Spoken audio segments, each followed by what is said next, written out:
প্রিয় দর্শক, আসসালামু আলাইকুম। একই সাথে সাজ্জাদ কাদিরের প্রীতি এবং শুভেচ্ছা নিন। এই মুহূর্তে আপনাদের সামনে কথা বলতে এসেছি। তারেক রহমানের আগে কি শেখ হাসিনা দেশে ফিরবেন, এই প্রসঙ্গটি নিয়ে আপনাদের সামনে কথা বলবো। এই মুহূর্তে যদি আপাত দৃষ্টিতে আমার এই কথাটি মনে করেন যে তারেক রহমান এবং শেখ হাসিনা দুই মেরুর এবং বিপরীত মেরুর দুজন মানুষ। তারেক রহমান এই কারণেই বলছি যে বিএনপির এই মুহূর্তে প্রধান ব্যক্তিত্ব হচ্ছেন তারেক রহমান, আর আওয়ামী লীগের প্রধান ব্যক্তিত্ব যাকে কেন্দ্র করে আওয়ামী লীগ আজও পর্যন্ত আবর্তিত এবং আগামী দীর্ঘদিনও শেখ হাসিনার জীবদ্দশায় আওয়ামী লীগ শেখ হাসিনাকে কেন্দ্র করেই আবর্তিত হবে। বিএনপির প্রধান ব্যক্তিত্ব ছিলেন একসময় বেগম খালেদা জিয়া। তিনি বেশ খানিকটা অসুস্থ হবার কারণে বিগত প্রায় এক দশকের বেশি সময় মূল কেন্দ্রে চলে আসেন তারেক রহমান।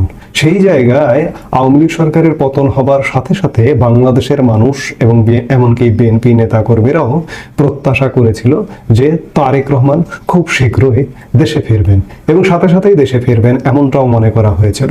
কিন্তু নানা কারণে 10-11 মাস পেরিয়ে বছর ঘুরতে চলল, এখনো পর্যন্ত তারেক রহমানের দেশে ফেরবার কোনো সঠিক তথ্য, এমনকি বিএনপির একদম শীর্ষ নেতৃত্ব তাদের কাছেও সঠিক তথ্য নেই। বেগম খালেদা জিয়া, তারেক রহমানের মাতা, BNP chairperson Begum Khaleda Xiao এই মুহূর্তে আসলে সত্যিকার অর্থে বলতে পারেন না যে তার ছেলে বিএনপির ভারপ্রাপ্ত চেয়ারম্যান তারেক রহমান আসলে দেশে কবে ফিরবেন। আজকে বিবিসি বাংলায় তারেক রহমানের ফেরা নিয়ে একটি অনুসন্ধানী প্রতিবেদন করেছে, বা সেটি হচ্ছে যে তারেক রহমানের দেশে ফেরার নেপথ্যে নিরাপত্তা ও নির্বাচন, এমন শিরোনাম দিয়ে বিবিসি বাংলা প্রতিবেদন করেছে। বিশেষ করে তারেক রহমানের সাথে গত 13 জুন প্রধান উপদেষ্টা ডক্টর মোহাম্মদ ইউনূসের বৈঠকের পরে অনেকে ধারণা করেছিলেন যে বিএনপির জন্য সব বাধা কেটে গেল এবং তারেক রহমান এই বৈঠকের ফলে এমন কোনো সমঝোতায় এসেছেন যার দরুন তিনি শীঘ্রই দেশে ফিরবেন। এবং শুধু তাই নয়, তারেক রহমান দেশে ফিরবেন, তিনি কোন বাড়িতে থাকবেন সেই বাড়িও গণমাধ্যমে গত কয়েকদিন যাবৎ ঘুরে বেড়াচ্ছে, বাড়িকে প্রদর্শন করা হচ্ছে, কিন্তু বাস্তবতা হচ্ছে কেউ কোনো জায়গায় বলতে পারে না যে তারেক রহমান আসলে কবে ফিরবেন। এই মুহূর্তে সত্যিকার অর্থে তারেক রহমানের দেশে ফিরতে কোনো বাধা নেই। এতদিন 5 আগস্টের পূর্ব পর্যন্ত তারেক রহমানের দেশে ফিরবার ক্ষেত্রে নানা রকম বাধা ছিল, কারণ তার বিরুদ্ধে বেশ কয়েকটি মামলার সাজা ছিল এবং অন্যান্য মামলা মিলিয়ে প্রায় 80-র বেশি তার বিরুদ্ধে মামলা ছিল। সেই জায়গায় তিনি সেই সময় যদি দেশে ফিরতেন তাহলে এয়ারপোর্ট থেকে গ্রেপ্তার হতেন, কিন্তু এখন তার সকল সাজা মওকুফ হয়ে গেছে, সকল মামলা থেকে খারিজ হয়েছেন এবং তার দেশে ফিরবার ক্ষেত্রে কোনো বাধা নেই, এটি সরকারের তরফ থেকেও বলা হয়েছে। এবং কদিন আগে সরকারের স্বরাষ্ট্র উপদেষ্টাও একথা বলেছেন যে তারেক রহমানের দেশে ফিরতে কোনো বাধা নেই। তিনি 21শে আগস্টের গ্রেনেড হামলা মামলার মতো মামলা থেকে তিনি খালাস পেয়েছেন, তিনি 10 ট্রাক অস্ত্র মামলার মতো মামলা থেকে খালাস পেয়েছেন। কাজেই তার নামে আর কোনো বাধা দেশে ফিরবার ক্ষেত্রে নেই। এরপরেও একটি প্রশ্ন বারবার চারিদিকে উচ্চারিত হচ্ছে যে আইনি এবং সকল বাধা দূর হলো দীর্ঘ প্রায় 17 বছরের দেশের বাইরে থাকা তারেক রহমান আসলে কবে দেশে ফিরবেন, এ বিষয়ে এখনো সুনির্দিষ্ট দিনক্ষণ বা পরিকল্পনা প্রকাশ করা হয়নি। 2007 সালে সেনা সমর্থিত তত্ত্বাবধায়ক সরকার ক্ষমতা আসার পর তারেক রহমান গ্রেপ্তার হন এবং 2008 সালে তিনি লন্ডনে যান। পরে সেখানেই তিনি রাজনৈতিক আশ্রয় নেন। বিএনপির জ্যেষ্ঠ নেতা প্রয়াত মওদুদ আহমদ তার কারাগারে কেমন ছিলাম 2007-08 বইতে লিখেছেন, এমনও হতে পারে তিনি জেনারেলদের সাথে সমঝোতা করেছিলেন যে তারেক রহমান আপাতত নিজেকে রাজনীতিতে জড়াবেন না এবং এই মর্মে তারেক রহমানের কোনো সম্মতিপত্রে স্বাক্ষর দিয়ে থাকতে পারেন। যেটি হোক, তারেক রহমান 2008 সালে তৎকালীন সেনা সমর্থিত সরকার এমনকি সেনাবাহিনীকেও মুচলেকা দিয়েই বিদেশে গিয়েছিলেন যে তিনি আর কখনো রাজনীতিতে জড়াবেন না। আমরা এই বিষয়ে বিএনপি চেয়ারপারসন বেগম খালেদা জিয়ার সাক্ষাৎকারও দেখেছি।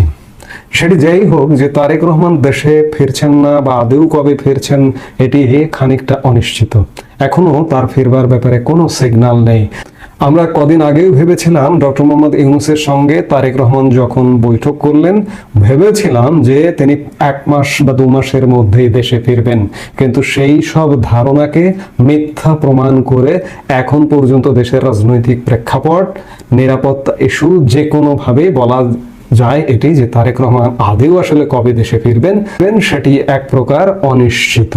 এই যখন অবস্থা, 1 বছর চলে যাচ্ছে, তারেক রহমান দেশে ফিরতে পারছেন না, তখন রাজনৈতিক বিশ্লেষকদের কেউ কেউ বলছেন যে তারেক রহমানের আগে দেশে ফিরবেন আওয়ামী লীগ প্রধান, আওয়ামী লীগ সভানেত্রী শেখ হাসিনা। যদিও এটি কারো কাছে রূপকথার গল্প মনে হতে পারে, কারো কাছে এটি অতিরঞ্জন মনে হতে পারে, কিন্তু বাস্তবতা কিন্তু দিন দিন সেদিকেই মোড় নিচ্ছে। বর্তমান অন্তর্বর্তীকালীন সরকারের যত রকমের নেতিবাচক কর্মকাণ্ড হচ্ছে, এর প্রধান দায় কিন্তু এসে বিএনপির উপরে চেপে বসছে, একই সাথে এনসিপি এবং জামাতের উপরেও বসছে।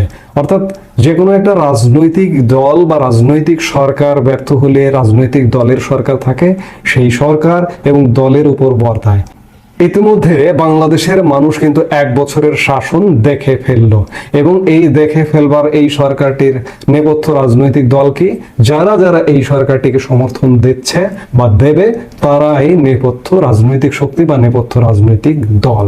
ইতিমধ্যে সরকারি দলের মতো অবস্থায় পৌঁছে গেছে বিএনপি, জামাত, এনসিপি। যখন একটি বিরোধী দল রাস্তায় থাকে এবং সরকারি দল ক্ষমতায় থাকে, তখন বিরোধী দলের পক্ষ থেকে শুধু নয়, দেশের জনগণের পক্ষ থেকে যত রকমের নেতিবাচক কর্মকাণ্ড হয় তার দায় কিন্তু সেই সরকারি দলের পড়ে। এখন সরকারি দল বিএনপি, জামাত এবং এনসিপি তাদের উপরে দায় পড়ছে, এবং বিরোধী বাংলাদেশের এই মুহূর্তে যে রাজনৈতিক দলটি এই মুহূর্তে রাজনীতি করতে পারছে না, সেই দলটি ধীরে ধীরে জনপ্রিয় হয়ে উঠছে, এবং এই জনপ্রিয়তা কোথায় নিয়ে গিয়ে ঠেকাবে সেটা সত্যিকার অর্থে বলা কঠিন। আমরা জানি যে 5 অগাস্ট একটি ম্যাসাকারের মধ্য দিয়ে আজকের অন্তর্বর্তীকালীন সরকার এসছে, এবং সেই সরকার সমর্থিত রাজনৈতিক দলগুলো দাপিয়ে বেড়াচ্ছে। আগামী দিনে 1 বছর ইতিমধ্যে হয়ে গেছে, খুব শীঘ্রই যে একটা রিসেট বাটনের ঘটনা ঘটবে না, এই নিশ্চয়তাটা কিন্তু আপনি দিতে পারেন না। কারণ চারপাশ থেকে আওয়ামী লীগ তো ফুসছে, দেশের সাধারণ জনগণ নানা কারণে ফুসছে, বেকারত্ব, দারিদ্রতা এবং নানা অনিশ্চয়তা, বিশৃঙ্খলার কারণে দেশের জনগণও ফুসছে। এই ফুসে ওঠা থেকে আরেকটি সেই ধরনের 5 অগাস্ট ঘটে যে আওয়ামী লীগ ফিরে আসবে না, এই নিশ্চয়তাটা দেওয়া যায় না। যার কারণে শিরোনামে বলেছি যে তারেক রহমানের আগে কি আওয়ামী লীগ প্রধান শেখ হাসিনা দেশে ফিরবেন। এমনটা যদি ঘটে তাহলেও কিন্তু অবাক হওয়ার কিছু থাকবে না।